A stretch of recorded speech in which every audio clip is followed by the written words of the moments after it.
Yo, yo, yo, yo. Welcome to the latest episode of the Uncommon Commentators. I'm your as always, Wiley with the ones and twos with perfect timing. Shout out to my main man Wiley. He's rocking with your boy Antoine today. On a two-man show. Our man Garrett is out of town today, so I do want to wish him safe travels as he Shout out, embarks on man. the stream. Always. We love you, boy, most definitely. We still have a great show for y'all today, nonetheless, as always, providing five-star content, nothing less than that standard. But before we get to it, I gotta ask my man Wiley how he's doing. Always going back and forth in the group chat, always cracking jokes on each other, but it's always good to see you face to face. I'm, I'm For good, sure. man. I am out here. I've been out here in Orlando for the week. Shout out to my Mhm, job. They sent the boy out here to do some work. We got done early. I've been laying low all day. mhm. Tried to get out and about a little bit. Really, I tried to go to the Nike store. I tried to go to the Nike store, and fucking Nike, all the Nike outlets were closed because Mhm. of Juneteenth. So happy Juneteenth, everybody. Uh, but the funny part is everything else around it was open.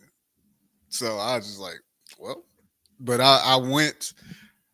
Of course, I went to two outlets yesterday, and I seen a pair of KD4s, Mhm. the blue and yellow, and I had been debating on copping them, but then I was like, I want to go to, like, they have so many Nike outlets here out here in Orlando, so I was like, man, I want to go to another one. So was trying. I caught an Uber or a Lyft out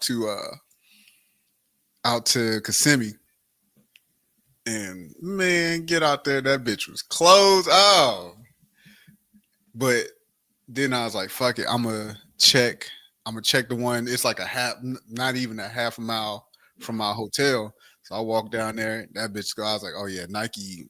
Nike was like, yeah, we not work. Nobody's working. Nobody's working. But I found me a backpack. I found a bigger backpack than what I got. So that's what I needed, so I can get ready to head back home and get back to my normal life. Mhm. Nah, man, it's always good to go on vacation, even if it's for work. You feel me? I'm Like gonna I know say, you yeah, said. this just turned into a so-called vacation here within the last day. We got done early. We got done early because today probably Mhm, would have been the last day for real if we had to get everything done. But shit, we mhm. got done yesterday, and I was like, bet. And how long do your work days normally last? Like what time do you wake Well, up in the morning? so we had to shut down the distribution center. One of our distribution centers. Words are hard. So the good part about it was the people that were in the warehouse, they had already pre-packed a lot of our stuff that we had to collect. Mhm, So we just went in. We got there. Like I said, I got here on Monday, but we got here late because the other guy that I had to work with out of our Tampa site, he drove and got caught in traffic because there was a terrible accident that gridlocked him for like 4 hours. damn. So when I got here, yeah, Damn. I got here. When I landed, I was like, "Fuck," and I was like, "Well, he got the car. I was going to get a rental." And then I was like, "Nah, I ain't even gonna do that."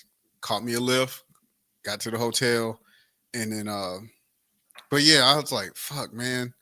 So Monday was a wash, and then we went in there Tuesday. We did our thing, and like we were had the mindset of, hey, we might have to work a few 12-hour days to get all Mhm, this shit done because we had to account for everything, inventory it, box it up, put it on the pallet, make sure it gets palletized, all that stuff.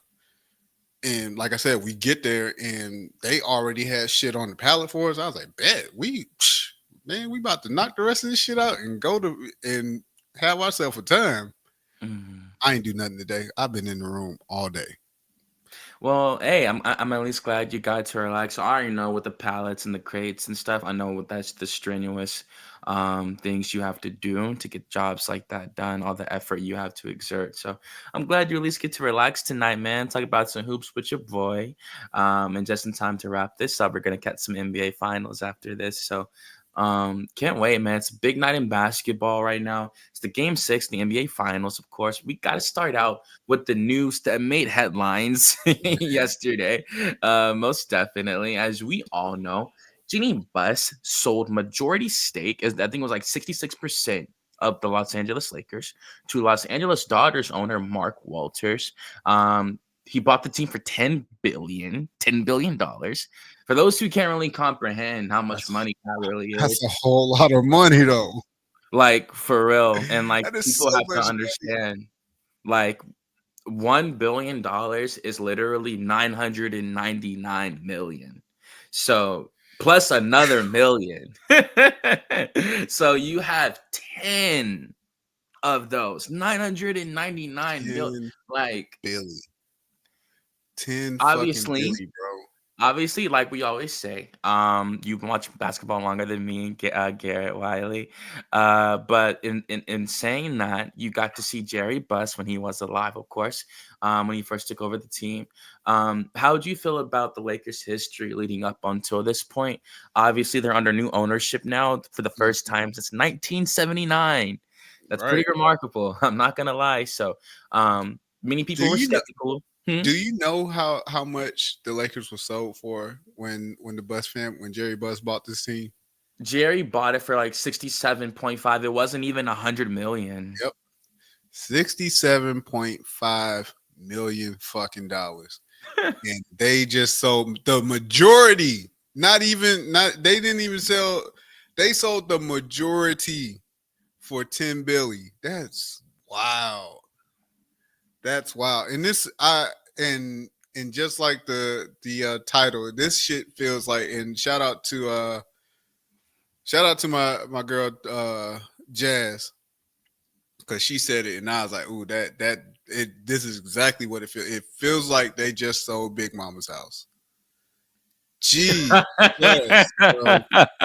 Sing It a lot of feels Martin like they Lawrence just shit. sold it feels like you had this house in your family for fucking forever.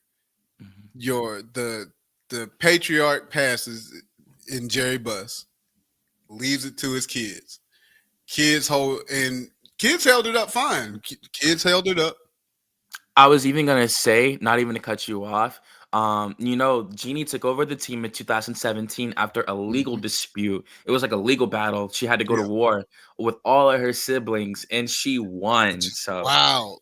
yeah, Although, in if you didn't watch Showtime when it was on HBO, like they pretty much made it look as if Jeannie was like always the one who was always in the mix when it came to learning the business, being like making sure that the Lakers were going to be the team that players wanted to come and play for, and the fans wanted to come and see. Even if you wasn't a fan, like you wanted to come and purchase tickets to see the Lakers play. Like, and I mean, and to me, it seemed that way. Like even, and of course, we know the show was, it's exaggerated a little traumatized. bit. Yeah, it's Right. exaggerated. Hence the reason why it got so much backlash on certain players. Shout out Magic. Jerry West too. Yep, Jerry. Jerry West did not like Jerry. it. He did not. Hey, because it showed him being an asshole. But hey, Jerry West, if you was an asshole, embrace it, big dog. I do. Nah, because he came out and said that he was really embracing, like he embraced Magic when he first got to the team because you know how good of a player he was. It wasn't like he came in and he was rude. Like absolutely not. Because I heard that Magic's mom had reached out to Jerry too, like take care of my son and stuff like that. Kind of like how you see in the TV show how she's always calling Magic. She talked to Yeah. Jerry West, and he was like, "Yeah, make sure you take care of my baby," stuff like that. And that too, like Jerry, like yeah, he embraced Magic when he first got to the team. It wasn't like anything like they all ignore him. It wasn't like how Kareem was. I'm pretty sure he probably had to warm up to Kareem, obviously Right. gain his respect and stuff like that. Dog, Mm. I feel like if you came on the team with Kareem, like I felt like Kareem treated everybody like that. Like, For yo, sure, I'm and not he had to fucking gain with his respect. nobody, and you gotta earn this shit, dog. Hmm. Seriously, it's remarkable when you think that Kareem only had one ring If you go back in time to Mhm. when Magic first gets there in 1980, he gets him 5 more rings. Magic Man. Johnson, he got one his And off first the off year. the yeah, off the rip, off the fucking muscle, you get one, you get a ring your rookie year, and you end up pretty much playing all five positions because Kareem was out due to injury. Mhm, But you fill in those holes that the Lakers so called had, but it worked out because you're a 6'8" point guard who can fucking play every position, and you just go out there and do what's needed to be done to get the win. And I mean, hey, the Lakers have a very rich history when it comes to basketball, and for of course this is news on the strength. Again, it's a storied franchise that nobody saw because nobody saw the shit coming. And for this to hit the headlines, and it's like, yo, they're really selling the majority mhm. stock of this team. And now it's a everybody's wondering, okay, what's next? How is this ownership, how is this ownership going to move forward? And to be honest, you're everybody's just we're all of us Lakers fans, people who hate the Lakers, people who are casual watchers, we all are going to have to sit on our hands and see what happens. Mhm. And even though Jeannie Buss will remain the governor of the team, so she Yes, you will will. still be calling shots for however long that is. There, it wasn't necessarily specified, but however long that is, like Jeannie Buss, her fingerprints are still going to be on this team. She's still going to be in the thick of it when it's time to make call these shots when Mhm. it comes to the team. So um I look forward to seeing what's next for the Lakers and how they move forward, especially getting Luca. You still have LeBron there, but you don't have him for long. So it's going to be a all right. We have Luca and LeBron. How do we move forward now? But also, how do we move forward? How do we move on from LeBron? That's going to be to me. That's going to be their biggest part. How do we move on from LeBron? What are the what is it? What are the steps that we'll have to take in order to move on from LeBron gracefully? Because I hope they do not fuck this up. I mean, but also this is on this. A lot of this will be on LeBron because Right. it's him and it's his retirement. But if he chooses to stay in LA, then they have to figure out how they're going to not only help him with retiring, but then moving forward after he decides to retire. Mhm. So Of course. And LeBron, he will turn 41 years old this December. He just finished this year averaging like 24 points, 8 rebounds, and seven rebounds and 8 assists a game. So paper, he's still playing really, really good as of right now. Of course, we all know he puts $1 million into his body, but it's really about like what's he gonna do now that he's uh, starting to get more injuries. I've Hmm. been say, yeah, that shit with him fucking around with those commercials about Father Time. Hey, Father Time catching up, buddy. Father Time is catching up. Hey, Father Time catches everybody. I Everyone. just as much money, yeah, he puts all that money into his body to remain healthy. Hey man, we all got to get old. We all got to get Mhm. old.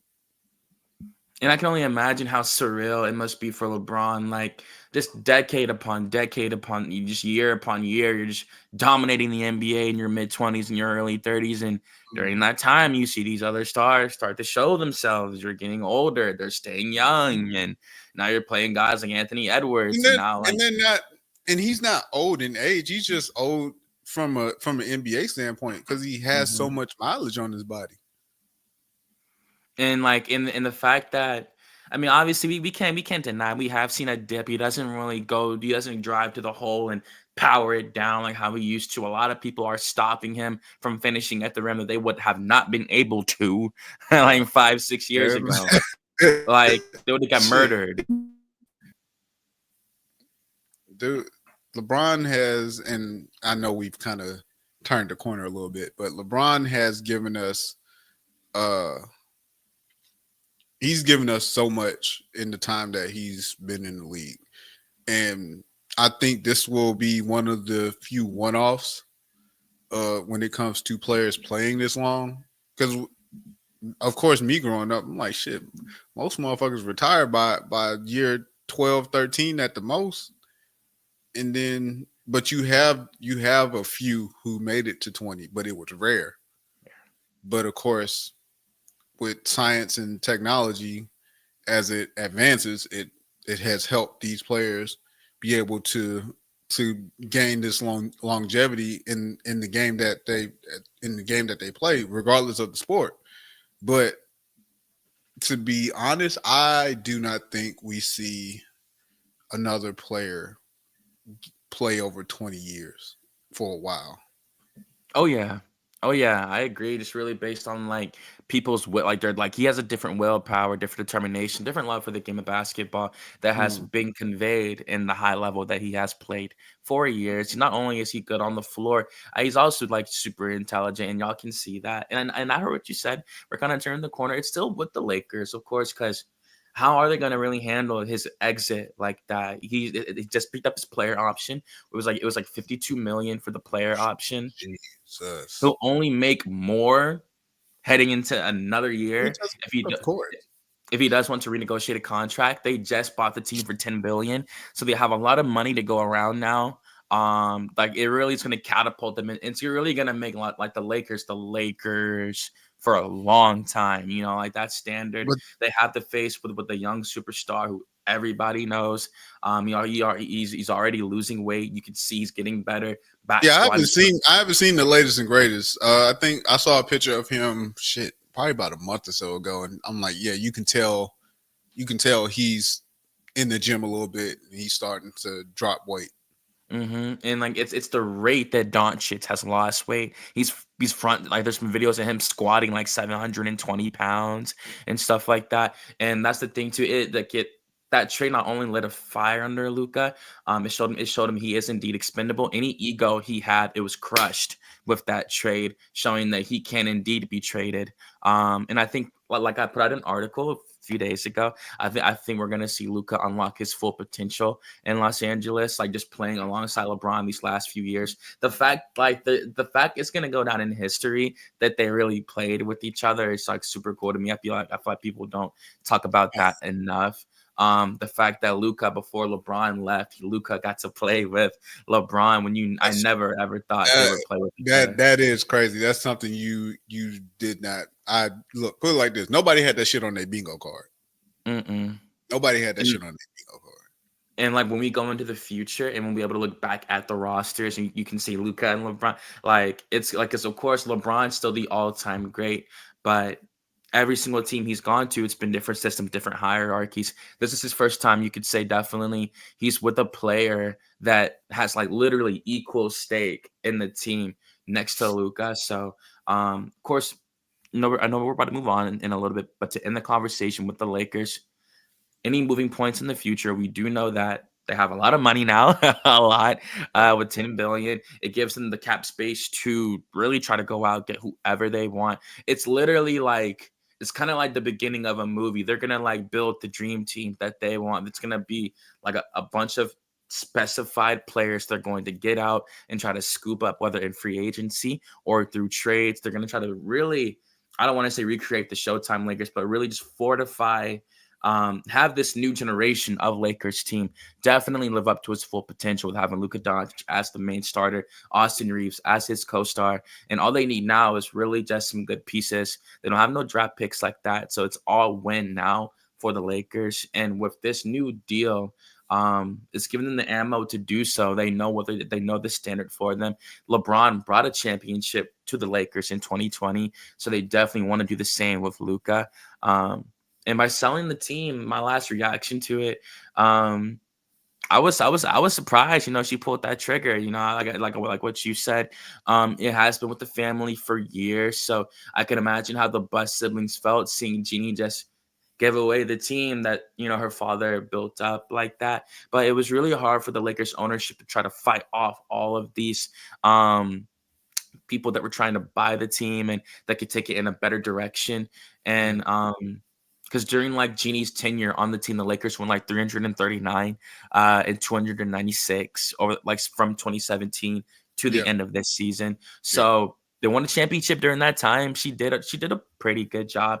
A lot of people felt like they wish she was a little bit more active during the off seasons, and that's the last thing I will say. Having Mark Walters has changed like the trajectory altogether because he gave Shohei Ohtani of the LA Dodgers a $700 million contract just to get him on the team. And now we see how the Dodgers are soaring in the MLB right now.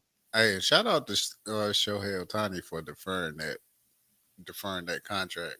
It's like, yeah, Mm-mm, y'all can pay me peanuts right now, but boy, boy, mm-mm, boy, in a few years, you motherfuckers are gonna pay. mm-hmm. But and like and like that's the thing too, having Walters, like it gives him, like, he's already shown what he's willing to do to win with another mhm, team, and he's doing it in LA. They just won the World Series last year, so he's already won a most championship most recently in Los Angeles. So I think he just wants to really bring the sports glory back to LA with the Dodgers, with the Lakers. And yeah, it's a good inclination for the Lakers now that they know he will spend money, he will do whatever it takes. A lot of people thought Jeannie was cheap during her time with the Lakers. We saw how she treated Anthony Davis. She got him right up out of here as soon as he gave the word that he wanted to play the power forward. And to even like give some insight, the verbiage that she used, I think it was Inside Edition who had interviewed her, or no, it was NPR. It was NPR that interviewed Jeannie Buss mhm, before the Lakers trade, not after the Luca trade. And she said it was the verbiage for me. She said Anthony's complaining, and touch stats, like it's the way she said complaining like that. Some of her inner personality spilled out when she said it like that. That lets you know how she really felt, was that he was quote unquote complaining. That lets you know she is most definitely a cutthroat woman, 100%. She's been in LA for a really long time. She had to fight her siblings in court to get the team, to actually get the hold of the but team. I Hmm, I also say with the whole Anthony Davis portion of it, you knew that shit when you got him from New Orleans. Like right. Anthony Davis wasn't playing the five.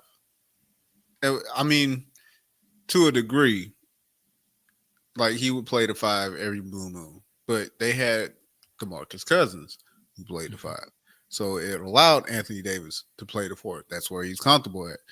Um, I did not I didn't like that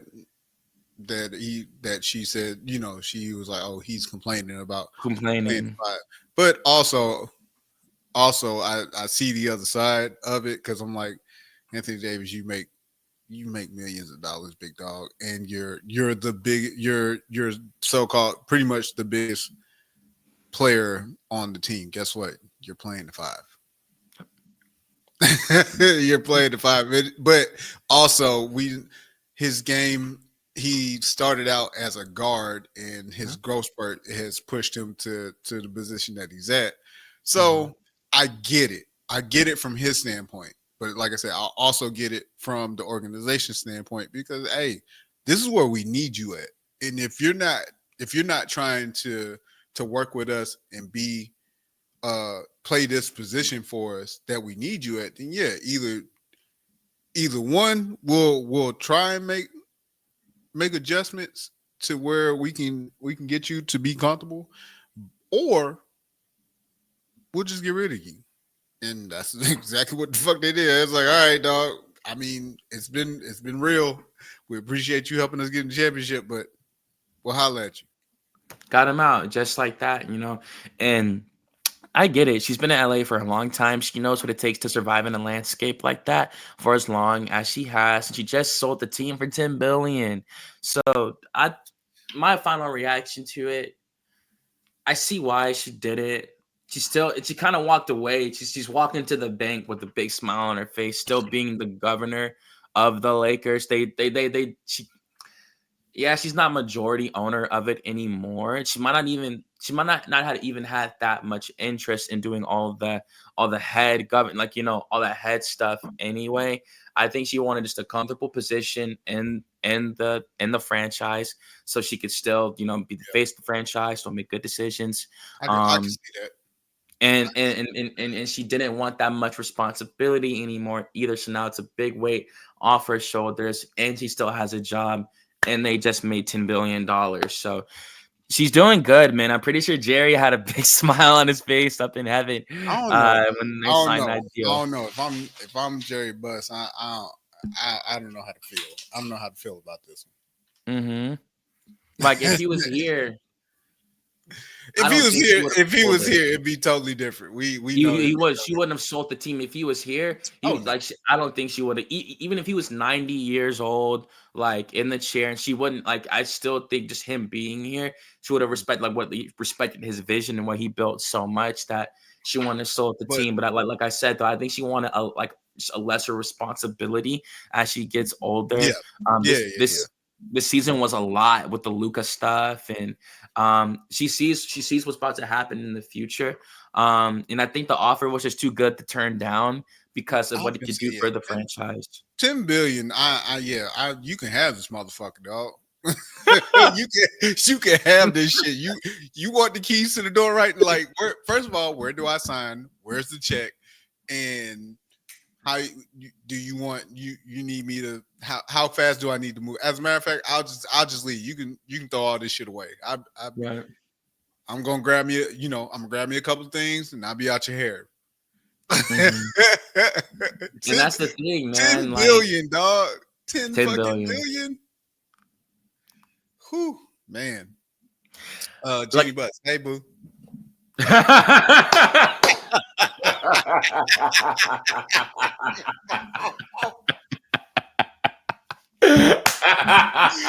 Oh Yo, shit. she could take you out to dinner. She could buy Oh you whatever you man. wanted, bro.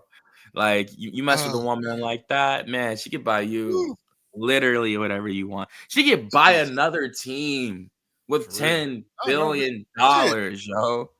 She don't Like even use seriously, she could buy she don't another even have to team. use a third of that and be like, yeah, hey, you know what? I'll give you $1 billion for this team.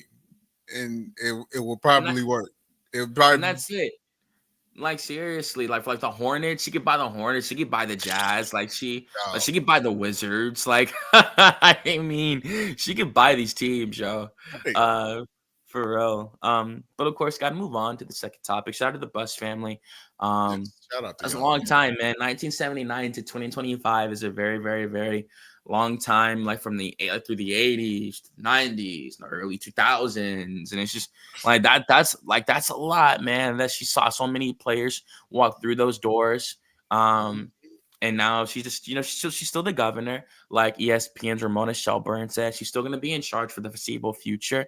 It's Yeah. just Mark Walters saw the lucrative potential in the Lakers, and he wants to just come and give them some fuel their pockets a little bit to see Love to see that. what can happen. Like You- come water that planet, not that hey, plant, just a let's tiny bit. shake some things up. See what happens. Change a little bit here, change a little bit there. We'll see what works. Now, Of I will course. say as we move on, well, LA to me, LA, like when it comes to tickets, they always seem like they are overpriced, so to Oh speak. yeah, And it I could don't be a want to say regular and season game. I don't want to say that I don't want to say that in like a negative connotation.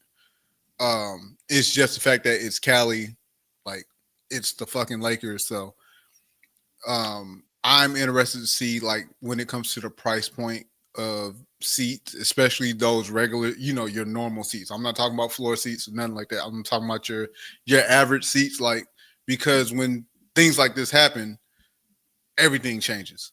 The price, the sometimes the price, hey, price of admission goes up. So I'm interested to see like how everything changes along with this purchase of the Lakers. Mhm. And like seriously, man, it's an exciting time. Next season's gonna be crazy with Cooper Flag being on the Mavericks, and It's just gonna be massive storylines all throughout the league. It's pretty and it's poetic because it's the start of like how we because we're we'll be 5 years away from the next decade and stuff. So it's gonna set things up for the future, and I'm really excited to see what's gonna. This basketball is just gonna keep going, man. Yeah, So like for real. And absolutely. speaking of basketball, we can go ahead and get to the next topic, most definitely. Um, as we did say, the NBA Finals are going on. It's the biggest stage in all of basketball outside of like, the Olympics when they happen every 4 years, the gold medal game, stuff like that. This is the creme de la creme, the coup de grace of the NBA. 82 games, 82 games lead all the way to this. Playing the same team in a playoff series, a potential 7 games in a row. People don't know like the chess match, like the proverbial chess match, like the things that you go through mentally, coming back, having a bad game, taking losses on the road at home. It's just like every gut punch, every like just everything just hits weight. It's 10 times harder. And we're 5 games into the finals right now. Of course, game 6 is literally happening right now as we record this. Yep. And I can't tell you the score. I don't have it in front of me. The score is Indy's up 24-17 at the moment, but Okay. still first quarter. With half. Three pretty much 4 minutes Mhm. in the first quarter. With an injured Halliburton. An Yes. injured Halliburton. They're doing So this. You feel me? before we get to where we at with game 6, let's take a step back because we Of have course. not because we missed the week. We missed the week. We had a lot going on. We had people again moving and shaking. Everybody had stuff to do last week, so we apologize for not being able to be here for y'all. But Mhm. dog, game 1 off the rip, It was off the amazing. fucking rip, set the tone for the finals. Game 1 set the tone for the finals, and that just for me that just went to show you how tough this Pacers team has been throughout shit pretty much since the All-Star break. And Because I'm pretty again, sure they had like 24 turnovers in the first yeah, game, and they I still said came and I back. said the last episode I was like, yo, the one actually it wasn't with y'all, it was on my podcast. But I was like, the one thing that the Pacers were doing well that got them to where they are was that they wasn't turning the ball over. And what the fuck did they do? They had fucking 20 of them in the first half. I was like, yo, what the hell? I was like, I said, I just went on my fucking podcast and y'all just made me fucking eat every fucking word that I was like, yo, like y'all have not been turning the ball over like that.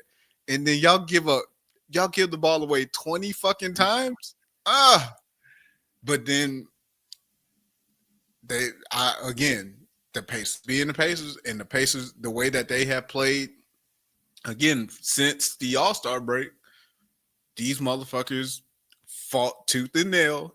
Does not only get back in the game, but to win the game. And Halliburton hitting that fucking that shot at the end with under a second. What was it, like 3 seconds left, if I'm not It was mistaken? like he got the ball at like 4.6, dribbled it up, he made it. It was Or like no, point it was 3. like 0.3 seconds. I'm sorry. It was like point 0.3 left on the Yeah, clock. and He I'm made the but shot. for him to again, I will give credit where credit is due. That dude, he's just like a lot of the players. Hell, Halliburton Is he, he did the shit that we would do when we were younger. To count down 5, 4, 3, and shoot, and you hit it. And of course, you fake celebrate. Like he's had that moment. What feels like in every at least we know for sure these last 2 series. it was like his third game winner. Like Oh, it's been but pretty he's not remarkable afraid of the moment. He's not afraid of that moment, and I at a think that young age too. yeah, and that's for those who trying to phrase this uh trying to phrase this the best way I can without offending. Well, I don't give a shit because if you offended, that's a you problem. But to those who legit watch the game, and respect the game. Like he's he's taking taking these moments and he's owning them. He's literally going out there. He's like, "Yo, give me the rock."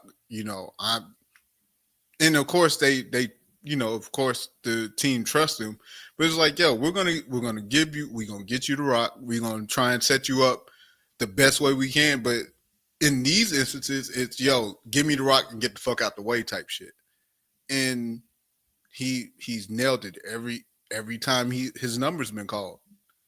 And I'm like, damn, dog, like you don't get that a lot from young players because they're still trying to figure out how to navigate to the point where they can get to that to where they can get to that mentally, let alone from like your physical abilities. Yeah, you got it.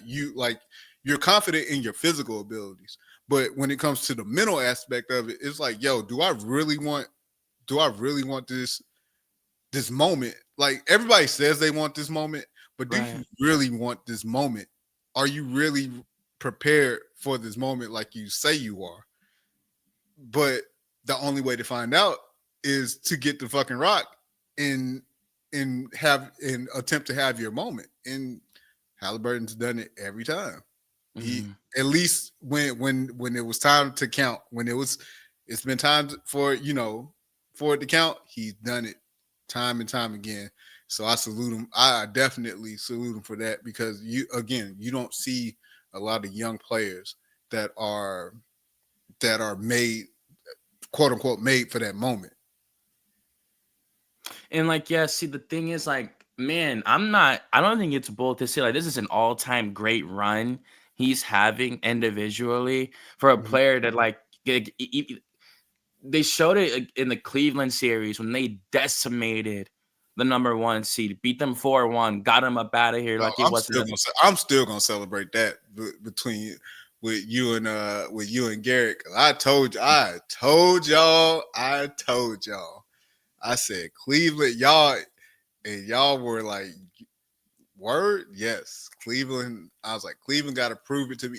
Even though, yes, we know they had. I know they had Garland who was injured, but still, I say even with Garland, I don't think I still didn't think that Cleveland team was ready for that. And again, and it's no shade to Donovan Mitchell, but I've seen that movie before. I've seen that movie before when it comes to Donovan Mitchell. Great player, can put the fucking ball in the bucket, but when when the rubber meets the road, he it and I don't want to make it seem like it's I'm putting the blame on him, but like the teams that he's been on, they're not able to get over that hump. So, and again, it can definitely change next year. That team, everybody's gonna come back healthy, but again, you have to be healthy at the right time. And Mhm. if you can be healthy from that March April time frame going into the playoffs come May, you got a shot. But we saw that shit is right before the playoffs. Fucking what's his face? Darius Garland. Mhm. He already had a nagging injury. He already had a nagging injury prior to, and it just bled over, unfortunately. And again, that's part of the game. So uh, And like, see, and like that's the thing. Like, it's really because even how you said like they beat Cleveland like that, they passed every single test that they needed to. And now they're literally going toe to toe with the number one team in the league after beating the number one team in their conference. So they really showed what they truly are capable of. I do think that the Thunder and the Pacers are neck and neck. mhm. I think roster wise, I don't think SGA is levels above Tyrese Halliburton like that. I think it's about what you want in a point guard because Tyrese has gone, he's exploded for 25 plus points, 30 plus points. Yeah. And I like the way he gets his buckets more rather than having a foul bait like SGA does. Tyrese is good with the layups, the floaters, the mid range, he can shoot threes. Like, no matter what people say about his jump shot, like, it's always cash when he lets it go. I'm gonna say shit. Did they not see Reggie Miller's fucking jump shot? Like, if you go look at Reggie Miller's release, terrible, but it worked. He said terrible. Dog, his release was so bad, but it worked and nobody complained. Same with like Sean Marion. Everybody hated the way he shot the fucking ball, but guess what? The shit worked. It worked for him. It worked for him. There's so many people you can pull and be Like like, Bill yo, Cartwright. yes, his shot looked terrible, but Bill could hit that fucking shot. Like Shaq. I mean, like, serious. Like, for real. Like, that's the beauty of it. It truly is. Real quick. First of all, appreciate you, Galaxy, Universe Galaxy, for watching the show. As a Michael Jordan fan, I'm not one of those types because I try and be real about it. I always say that Michael Jordan's my GOAT because it's the way he made me feel when I watched him play. Accolades aside, it's more so it's the feel. He made me want to hoop. He made me want to hoop.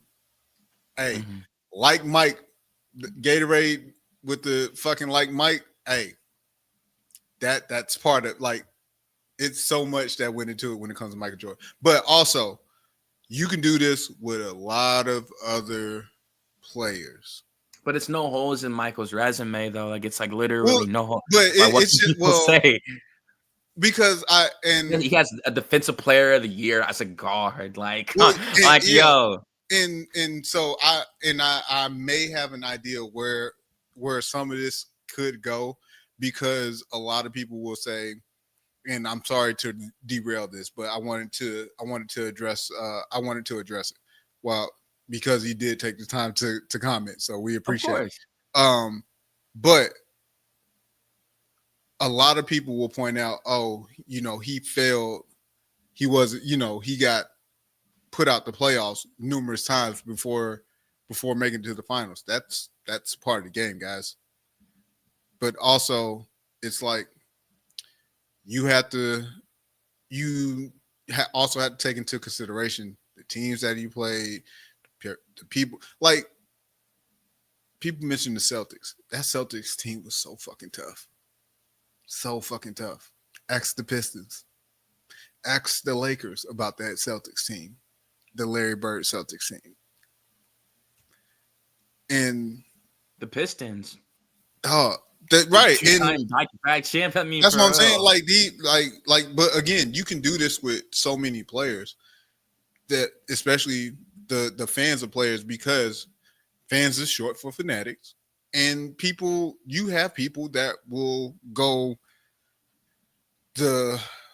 I'll be generous, the extra mile to defend their favorite player. And it doesn't matter what don't matter what stats you throw up, don't matter what clips or whatever. It's just the fact that, hey, it's just some people you can't convince. Like, for me, like I said, Jordan's my GOAT, but I can recognize everybody else in the league, especially the guys that he played against. And again, another topic for another day, because I want to get back to the current finals. Another topic for another day, but when you start running down the list of players that Jordan went against, people start moving the goalposts, and vice versa. They'll do it for they're going to do it for LeBron. Hell, they're already doing it for LeBron. Mm-hmm. They'll do it for Steph. They'll do it. They're going to do it for every fucking player, and that's just what it is. I've come to learn that's just what it's going to be Of from here course. on out. And it's Nah, just you're right. because you don't want people like dogging your favorite player out. Like I said, I will always say my favorite player outside of Michael Jordan, Kevin Garnett. Mine's Motherfuckers Pistol will Pete. motherfuckers will ride Kevin Garnett out. But again, I can run you down my list of why I love Kevin Garnett. And it won't matter to whoever because they can't stand him or they just think he's not as good as people say he is. And again, that's everybody's opinion. But moving on, back to the finals. Nah, man, nah, yo, like that was Back great, to the man. That was great. Like, yo, it wasn't like, yo, it didn't get off topic or nothing like that. It's still the finals. The only thing I'll say before we go back to the finals, and get Mhm. to our last topic of the evening was, for me, it's like no one can say they took a ring from Michael Jordan. No one can say in the finals like, "Oh, I beat him," and I has a ring. Like, no one ever. Like, for me, The it's not a most that they coincidence. can say is that they stopped him from getting to the finals, and that's Seriously. only a handful of teams that could do that. And it's legendary players. So the '89 Pistons championship team, the Jesus. Celtics, they won multiple rings in the mid '80s. So it's like for Look. me, I'm glad the season's ending so we can have these talks because this is right? these. I think these would be fun conversations. Of course, yeah, and we can really get into next show. I actually would. I can say that right here now. I would like to get into the GOAT debate. Like we could do like position for position who we think is the greatest player Ooh, for position. I'd I actually like really, that. really like I like that. that. Like an all time, like an all time team, like Mhm. Wiley's all time team, like Antoine's all time team, Garrett's all time I team. like that. I like that. Um, and yeah, we get this great at like each other's list and see, who we think is better, of course. But to end it with this, then no one. It's just like it's no coincidence that that like when Michael Jordan retired, the same team won 2 rings back to back, and as soon as he came back, he got 3 more rings after that. You feel me? Uh, So it's like I always say LeBron dominated an entire conference. Meanwhile, yeah, Michael dominated an entire league. You feel yeah. me? And it's just like you never see a player LeBron was super dominant, but like I mean, Michael Jordan was averaging 28 a game his first year too. He was averaging like 35 like his third year. He I was mean, averaging they had a similar trajectory. Like you come in as a rook, do your thing as a rook. The only different, the main difference is Jordan was sidelined his second year because he fucked his foot up. So of course having a city year, but then you come right back and you do your thing with LeBron. Again, now we fast forwarding to when it comes to LeBron. Again, technology has changed, science has changed. So you get to figure, you get to figure out how to take care of yourself as you continue throughout your career. So Mhm. again, I another topic for another day where we can break all that shit down and have our opinions and all that. But back to these current finals. We were Mhm. talking about game one, game two. To me, it happened the Adjustments, way I expected it. Like the Thunder fucking woke up and was like, "Yo, adjustments. yeah, we're the fucking Thunder. We gonna come in here and put our foot in y'all's ass, and we not finna go to Indy fucking down 0-2 like the fucking Knicks." So Mhm. And for me, even with that, like even when they took the blowout loss in game two, it was what it was. I thought Indiana did their job going in and robbing the bank at least one time. You can only it's hard to rob the bank twice after you hit it the first time. You feel me? It's gonna be high man, security. Most definitely. And yeah, man, like it really just showed I thought Mark Daignault learned from his mistakes. Um really showed he is made for this level going against Rick Carlisle like that. He did show he could bounce back. He beat him. He bounced back in a major way, winning 123 to 107. Game three took place. and we saw that the Pacers took that 116 to 107. That was the first game back in Indiana. That was another good game from the Pacers, all around team effort. And then the game 4, the Thunder took it 111 to 104. And that was in Indiana. So again, Mhm. Indiana did their job.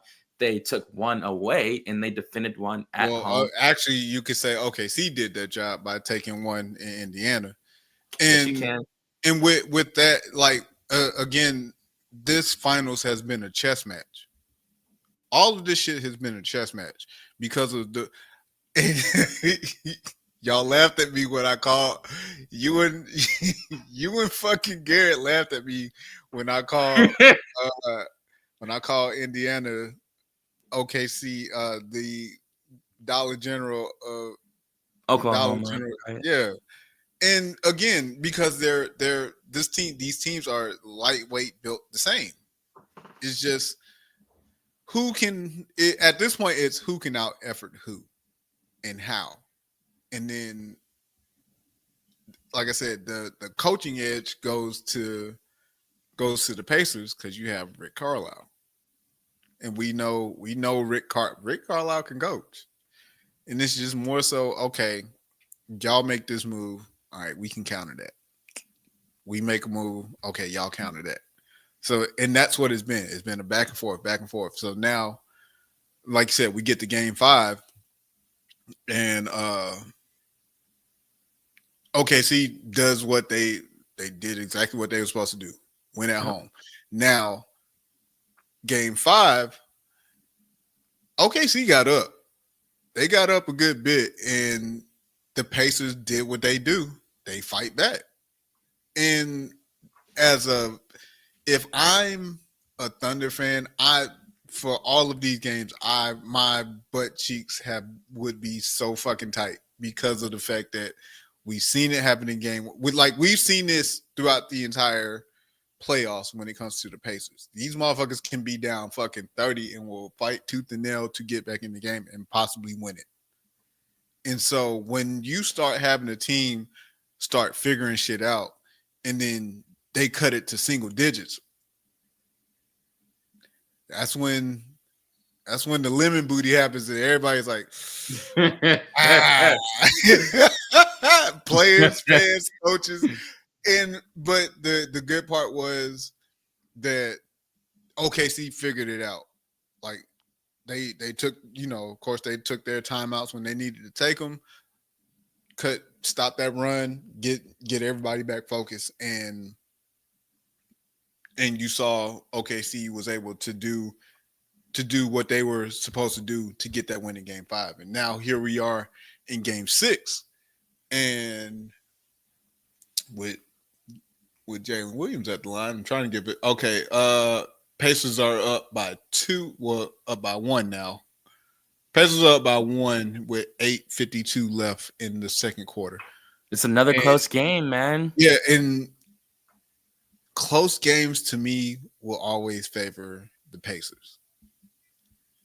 I don't know why, but the close games always favor the Pacers. Yes, I know I said I got OKC in 6, but I told y'all if this motherfucker goes 7, I'm rolling with the Pacers. I do not know and it's just the effort that they give, but no one can say that this finals has not been a good final. This fucking finals has been great. Great.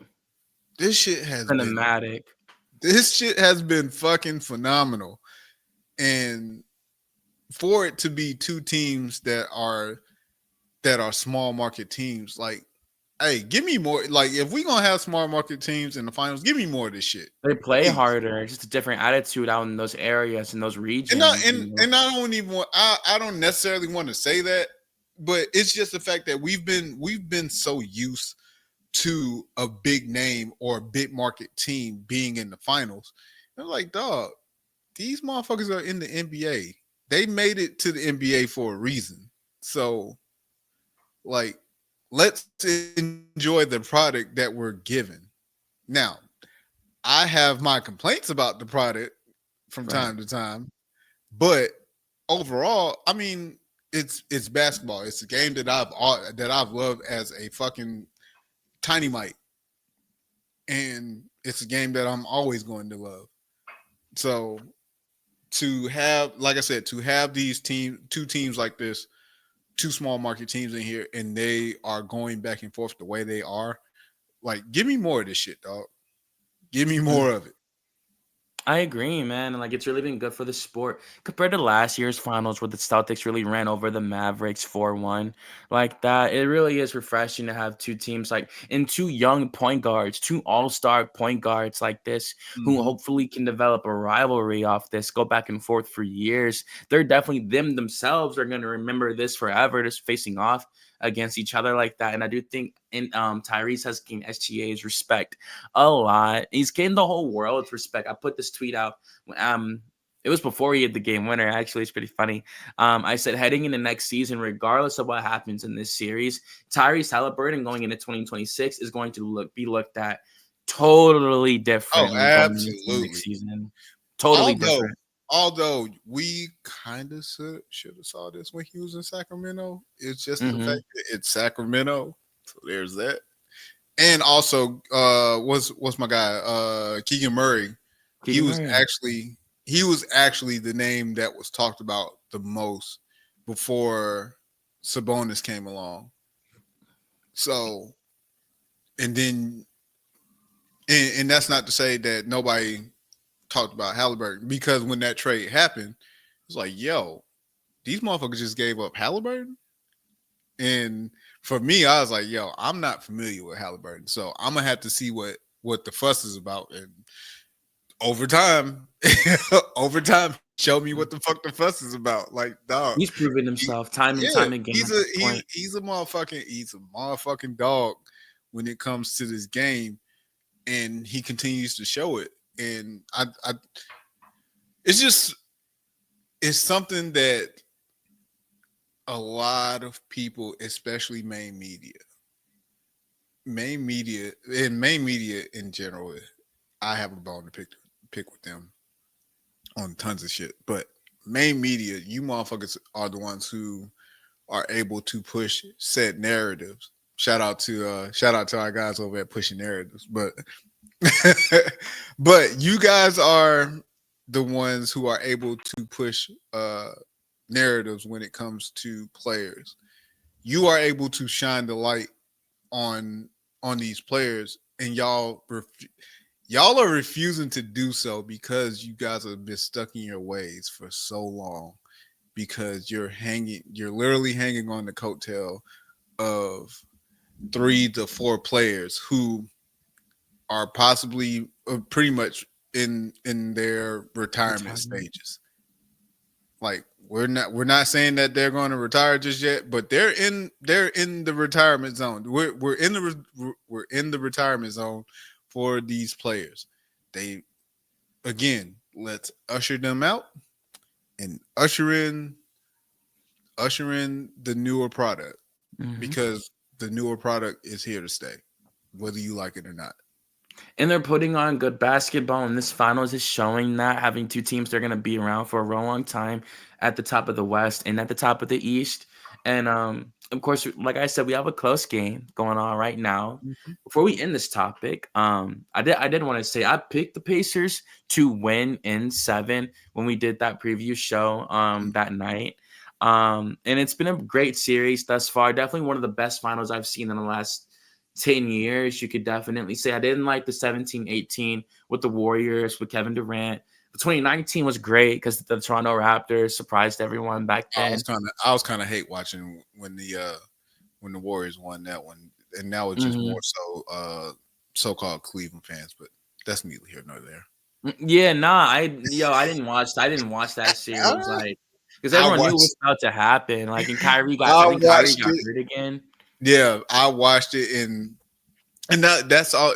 Again, no things like that, like injuries fuck up a lot of shit, and because you, in your heart of hearts, you want teams at full strength when they go against each other, because you don't want there to be any excuses in the end. But also, injuries are a part of the game, so there's that.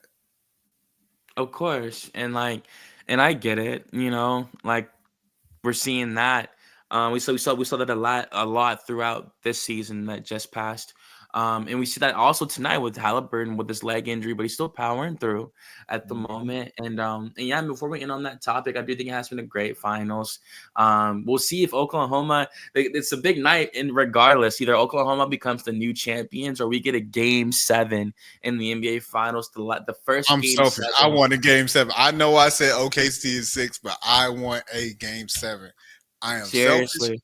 I will always root for a game 7 just because I know this is the time where basketball ends. So, well, NBA basketball ends. So I selfishly want a game 7. I don't. Absolutely. I It's don't it's care what my literally look. I don't care Mhm. what my fucking prediction was. I want a game 7. I do not care. Give me a game 7. It's like literally the perfect way to end the season. Literally the whole season Oh, wrapped up into one game, winner take dog. all. Um, that man, like we'll see. I think it's gonna be hard for the Thunder to beat Indiana tonight in Indianapolis. I do think the Pacers extend the series tonight, and I think we're gonna get a game 7 on Saturday night. I do think it will happen. Absolutely. I predict the Pacers to win in 7. If this goes 7, I think Indiana takes it in enemy territory 1000%. Um, and yeah, man, like it's been a great series thus far. We were Mm-hmm. gonna end the show just talking about some of the things that happen around the league, of course. Oh boy. Now, what we do know is that a lot of people, a lot of people, my boy Garrett included, our boy, was not really happy about that Desmond Bain trade that occurred a few I days was ago. shocked. I was How just did you shocked. feel when Bane got traded? Obviously, a lot of people felt like they weren't trying to pay Desmond. The Grizzlies still have John Morant and Jaren Jackson Jr., but they gave up Mhm. their official third option by sending him over to Orlando. And for Orlando, really completing an ensemble starting lineup that's really great. Young, they're promising, super good. They're good on defense. They're athletic. They can shoot. A bunch of different bodies that can do a bunch of different things. But they gave up some draft picks to get him. I think it was like 4 unprotected first Some round picks. some draft picks, Yeah, dog. and Contavious Four, Caldwell. They gave up draft picks and a four, player, 2 players, two two. players. They gave up Caldwell Pope and Cole Anthony. They Two did give up motherfuckers. Cole Anthony. I forgot about that. 2 motherfuckers that were intricate pieces for your team, but that that's neither here nor there for me, dog. 4 first round picks and a first round pick swap. What? That's the shit that got me because now when you look into free agency and you look at the people that are available, KD, uh Giannis, if he decides To to leave, opt out. request, yeah, hmm to request the leave. Who else? Who else is a free agent? Uh, those two mainly. KD's always going to get the They're the draw biggest because ones this summer for certain. KD's Absolutely. always going to get that draw because it's fucking KD, and KD is still KD. And what I mean by that is you don't need him to lead your team, but putting him on your team is going to be a great addition because again, for me, him and Steph are 2 people that when they throw that ball towards the fucking basket, I feel like that bitch is going in every time. I feel like it's going in every time. And How do you feel about him going to all these different teams, though? Like at people this just point, I shopping don't even around. care because I don't care because his legacy been solidified. His I legacy just was didn't solidified. imagine this, bro. I His, didn't see KD going to like just yeah, like no, having a I didn't. rainbow, bro. Yeah, I did. I mean, we said that shit about Shaq too. Like Like we didn't Chris expect. Paul has a rainbow, man. Yeah, For real, I just didn't see KD having unfortunately, Chris Paul has not gotten a ring out of his a ring, rainbow. unfortunately, of course. Of course, most But definitely. with KD, at the very least, he was able to get 2 with Golden State. At this point, I'm like, yo, if you're gonna, and this is what I love and respect about KD. He embraces it. He embraces it. He embraces all this shit, He just and likes he's not. hooping, like, literally, Yeah, like, and no that's the joke, thing. like He's that, like, he literally just loves playing, a that's it, bro. hooper. And I think that's That's what amazing. that's what draws me to KD like that, because he's a fucking hooper. He just wants to get out there and hoop. Don't Yes, I make fucking millions of dollars to do this shit. Yes, I am considered one of the fucking greatest fucking shooters on the fucking planet. But dog, when the rubber meets the road, I just want to fucking hoop. I don't care about what y'all. I don't. I don't care. Let me throw those air quotes in there. I don't care, but yes, I do care, because I'm going to shut you niggas down on social media every chance I get, which I love that about KD. Like, you're not gonna sit here and play on my name when you can fucking Google me and see what I've done in the league. Like I said, for me, his legacy was set before he left OKC. Yeah, A lot Durantula, of man. dog the way KD was celebrated when he was at OKC, people don't realize that shit. Like, the whole backpack shit, like you said, the tarantula, whoever gave him the fucking Slim Reaper, shout out to you, because that was probably the best fucking nickname I have ever heard for anybody in the league. The Slim Reaper, that shit is fire. But like, KD has came into this game, man, and he's done so much uh when it comes to the game. And regardless if you like KD or not, like, you have to respect what he's done. Don't matter who he's played for. Yes, we know he's played for a good amount of teams at this point. He doesn't have to do it. He chooses to do it. So that's on him. The thing that I don't want to leave out when it comes to KD is that he is probably one of the fucking purest fucking scorers in the game. Oh, of all time, for certain. Like Absolutely. like he is one of the people that is like, yo, game on the line. Who you want to get? Hey, get that shit to KD. I know because he's one of the few people who knows how to get to his spot and get his shot. So what team do you see him really going to? We've heard Houston, we've heard San Oh, Antonio. Not, I mean, like, dog. yeah, not. There's there's so many fucking teams. I think what for according to I think Miami uh was one of them. yeah, my according who was it? Shams is either Shams or Brian Windhorst. One of them. Pretty much according to ESPN. We'll group them all together. Uh Miami, Houston, and one other team. Hold on, I can get it pulled up here real quick. That's why y'all have me here. San Antonio. Yeah, So yeah, Miami, yeah, right, yeah. Yeah, it was the Heat, the Rockets, and the Spurs. uh So now if I am to choose a team that any I of would those like three. to see KD play out of those three teams, give me San Antonio. Put him together with Wimby and Stephon Castle. That's a nice core right there. That is a nice and that team is fairly young, Mhm. so he'll be a great veteran piece for them. And yeah, dog, you have De'Aaron Fox, Stephon Castle, Wimby, KD.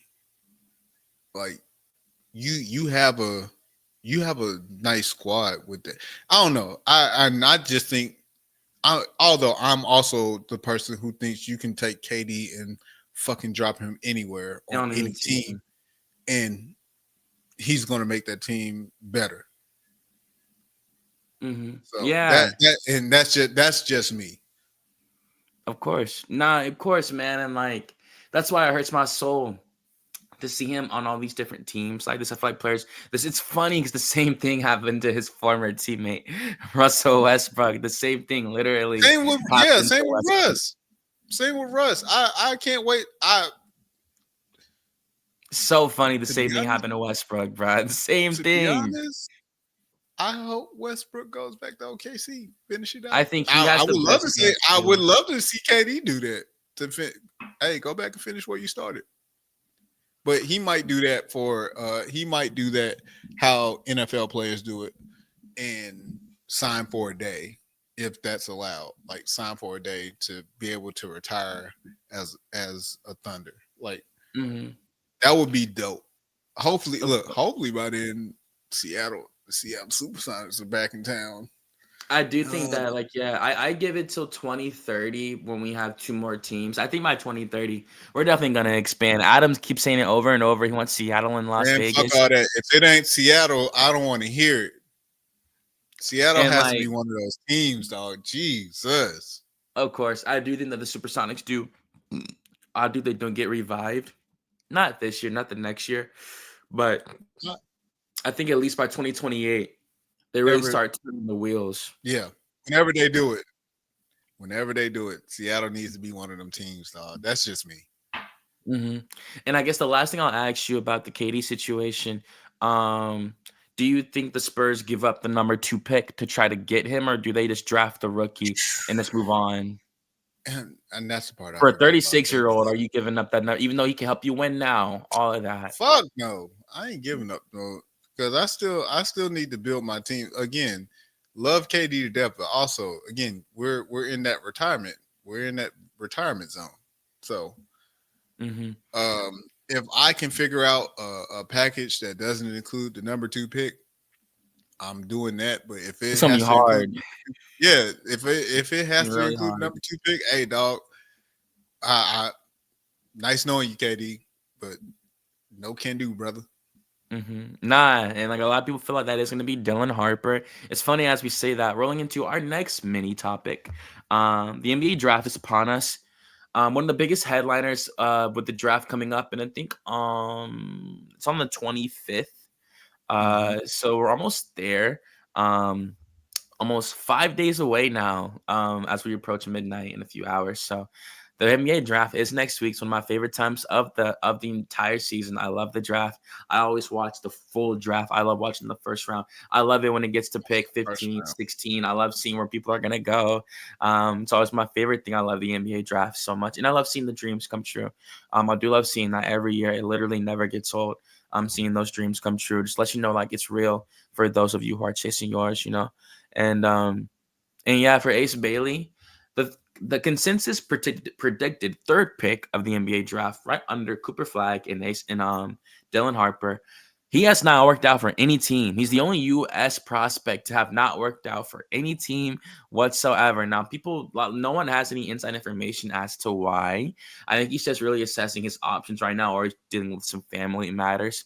If I had to say, they've seen Right. enough film. They know how talented he is. They don't really have to bring him in for a workout to know or not if they that one workout Yeah, isn't gonna. he canceled his 76ers visit.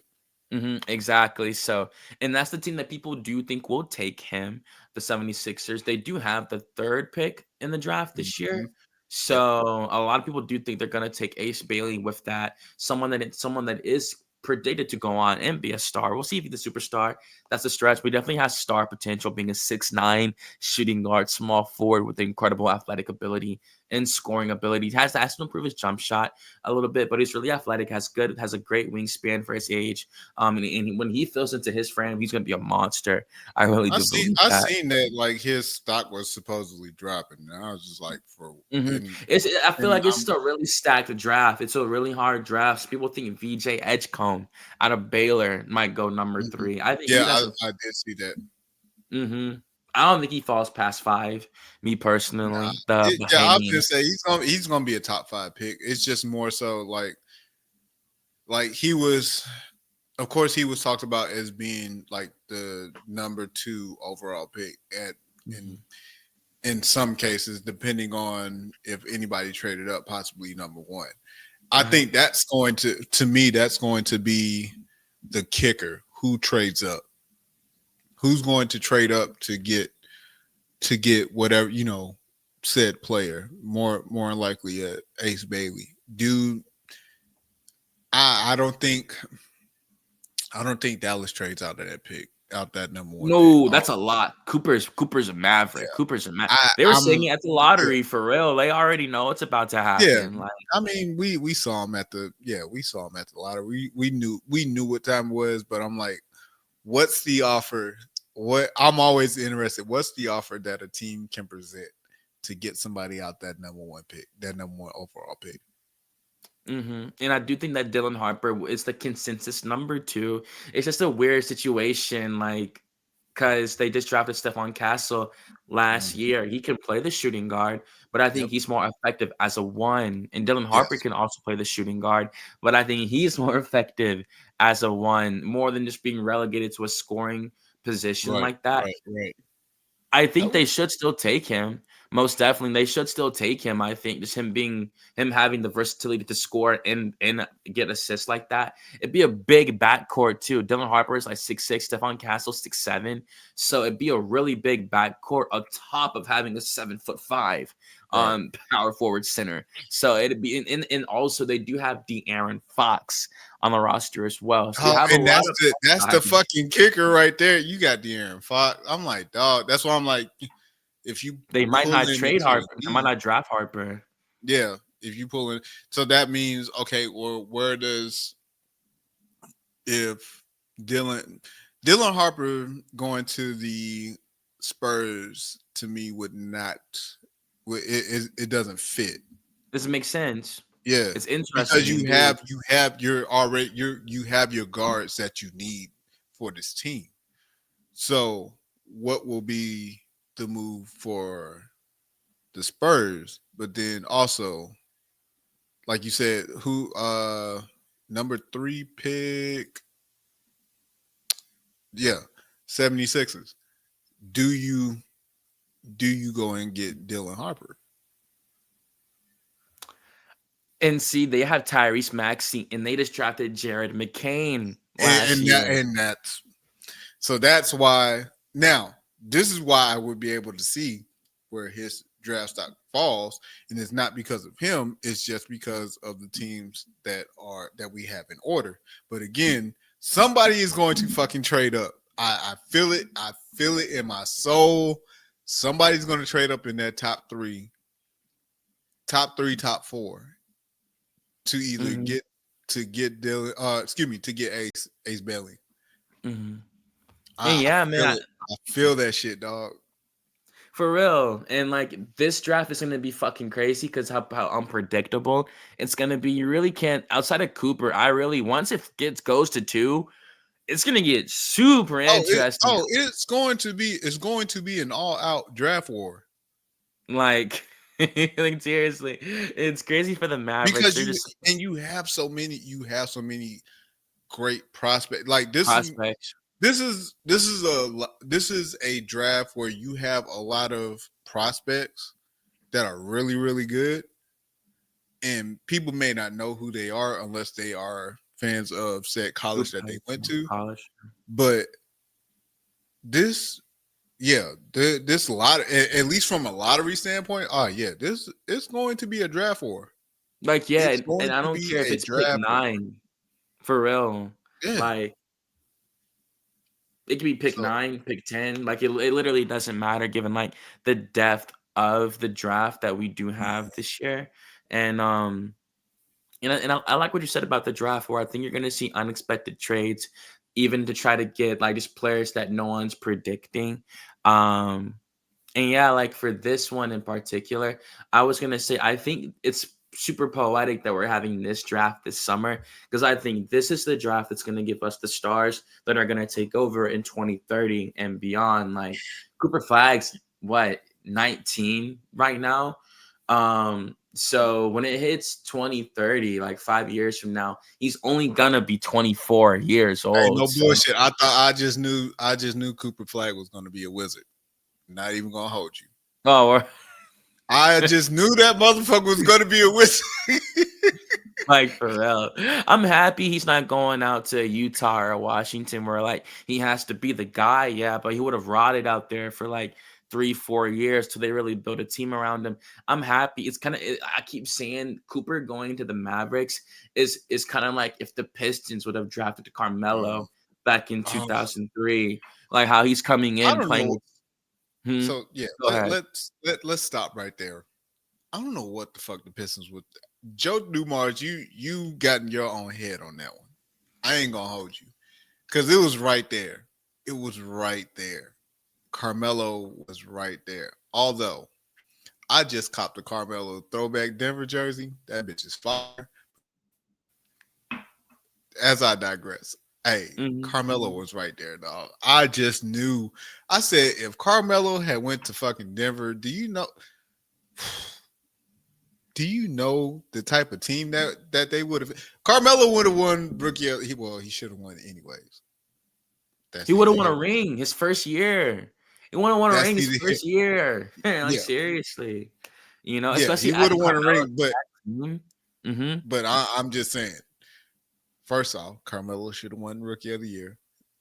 At your debate with your mama on that one, but Carmelo with that Piston squad, Jesus, he would have.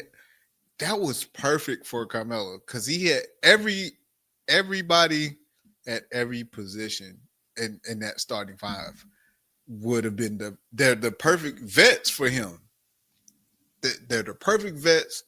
That's the perfect team. The way that he played, especially the way that his game evolved, Right. like that was the perfect team for Melo and fucking Joe Dumars. He overshot it. Mm. He overshot that shit between him and his staff. They overthought that one. But again, Mhm. I digress. I digress. You brought up Carmelo and that triggered me. No, it's all good, man. It's a good conversation to be had. I agree with everything you said.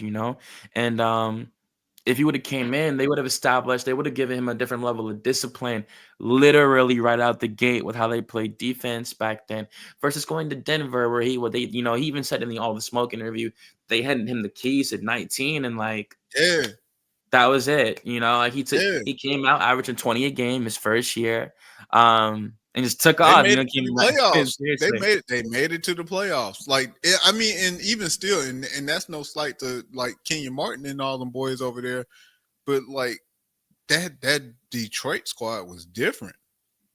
That Detroit squad was different.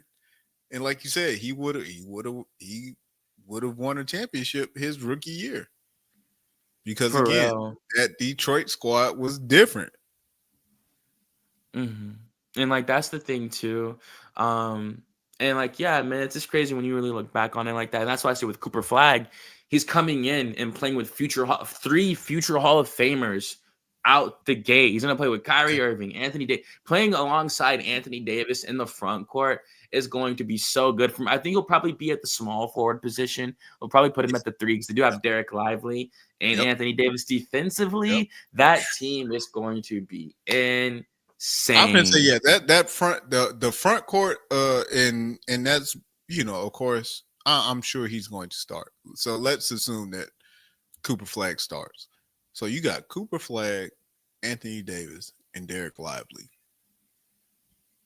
Jesus, good luck. Yes. Good luck in the paint like that because you have so much length from a defensive standpoint.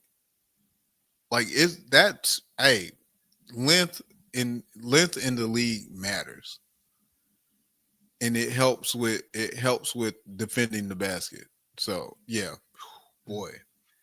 And that was one of the biggest things about Cooper is his two-way play. People love his Mhm. defense more than they like his offense, literally. So he just developed the offense. He shot great in college. He averaged like 20 points and 8 rebounds a game. Was making some good passes too. Of course, he lost in the Final Four to the Houston Cougars, unfortunately, who went on to win the entire. Nah, they lost to Yeah, Florida. they So lost to Florida, buddy. the Gators.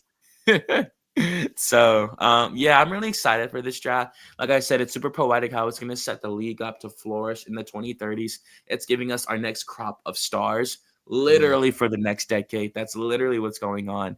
And I'm really excited to see this draft in particular. And with right. our last topic, yeah, man, it's the NBA free agency like we already discussed. really just want to see who goes where. We already discussed KD. Wiley said he thinks he goes to San Antonio. I think he might go to Houston. I think Houston has the pieces Houston's to not a trade bad spot. for. Yeah, Yeah, Houston's not a bad seriously, and I spot think either. someone with Ime Udoka could do a lot for Cade. Not like he'll teach him anything he doesn't know already. We just saw Ime also get an extension with the Rockets today. Shout out, Shout shout out out. to Udoka. Absolutely for sure. Um, and yeah, man, I think that with this, for me, it's really just about Giannis in particular. That's where people want to know where it's Giannis gonna go. He hasn't really given any inclination about the teams that he has in mind, but he has said he is open minded and pushed to the edge more than ever to want to find a different location. So we saw them lose in the first round to the Indiana Pacers, which it doesn't look so bad now looking back on it. But where do you think Giannis goes this Uh, offseason if he does leave Milwaukee? so if he, I part of me thinks he stays. 'Cause I feel like he's a loyal guy, but also you're also a guy who has a family, and I'm not, and I can't speculate like how the missus feels about living in Milwaukee, but let's just say, uh, let's just say that he requests to be traded. I think I think that he would probably It's hard. it It's pretty it difficult is it is. when you think of the system and who he has to play with and how he's going to fit. Like it is pretty hard, you know. I think he would go because I was looking at like some proposed trades. It has to be a contender, you know that. Spurs could is a possibility. Spurs is a possibility. Um, Detroit is a possibility, but I don't think he would want to go to Detroit because I feel like Detroit and Milwaukee kind of the same vibe as far as living out in the Midwest. A team that I think that should probably pull the trigger on him would be like a Miami. Miami, the Heat, okay. If you feel like they have the pieces, I just wonder what like Now, I'm gonna say now that that's going to take some work to do for because sure. you're not going to want to uproot some of your players. No Tyler, But they can't have Tyler oh, Duncan Robinson out of there, buddy. for sure. Most Get him the definitely. fuck out of here. And that's no shade to Duncan Robinson, but like if I'm looking at the roster, hey buddy, you're first on the chopping block.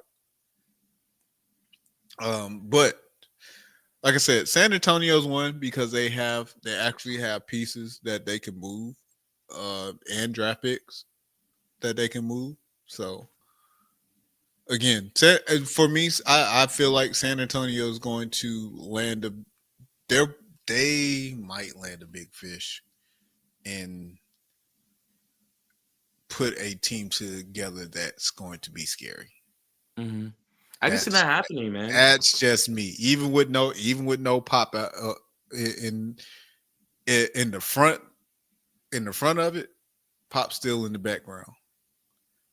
And Hmm. I don't know what it is. I just think something's going to happen with the Spurs where they land somebody and they put a a very good team together that's going to be scary. I agree, especially with Wembanyama. The league, it's all.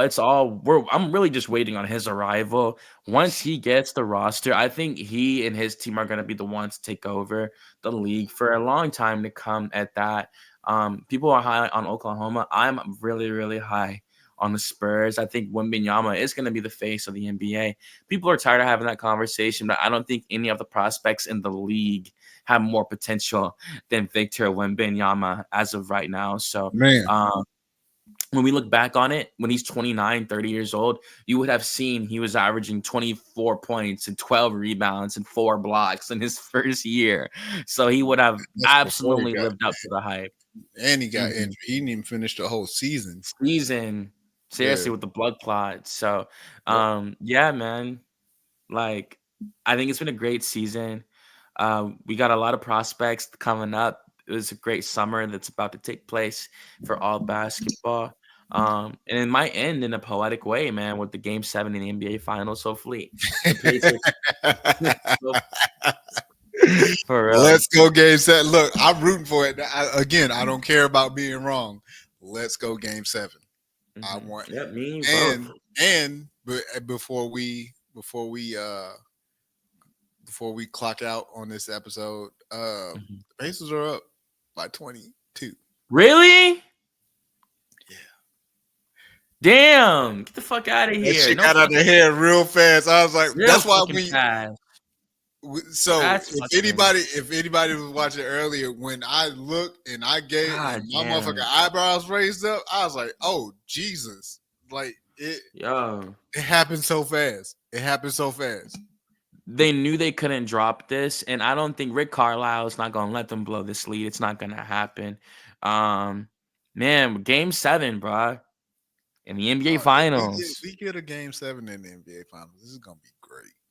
It's That's gonna gonna be be fucking wild, man. Like, I can't imagine the nerves.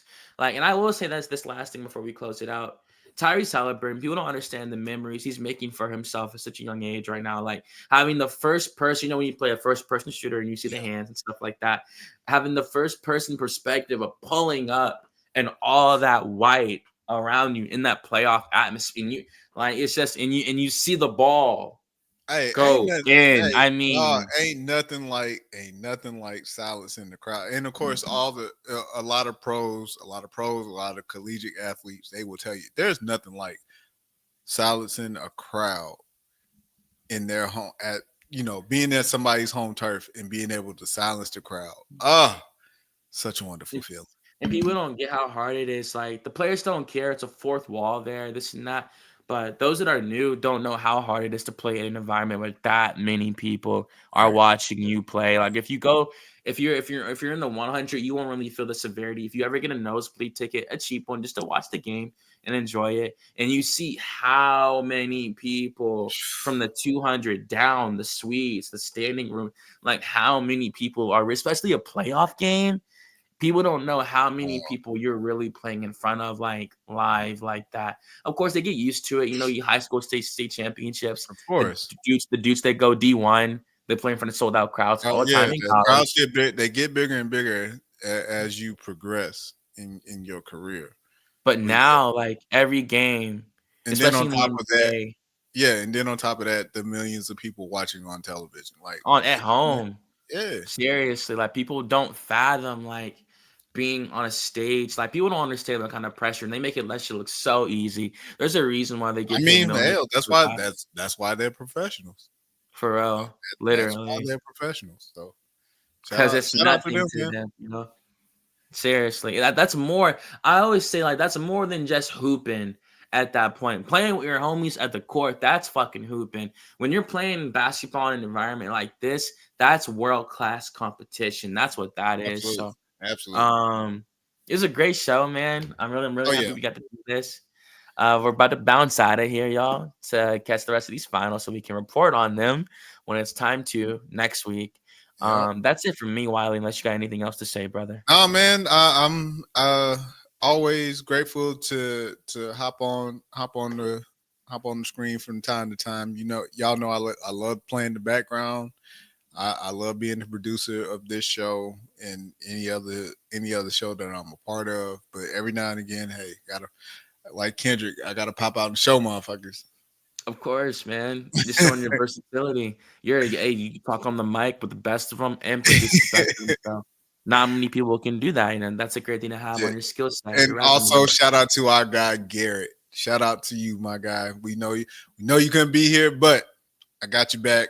I'm always willing to fill in where when I need to, man. But can't wait to do this again next week. Uh, Again, I got nothing after this, man. I'm ready to finish watching this second half.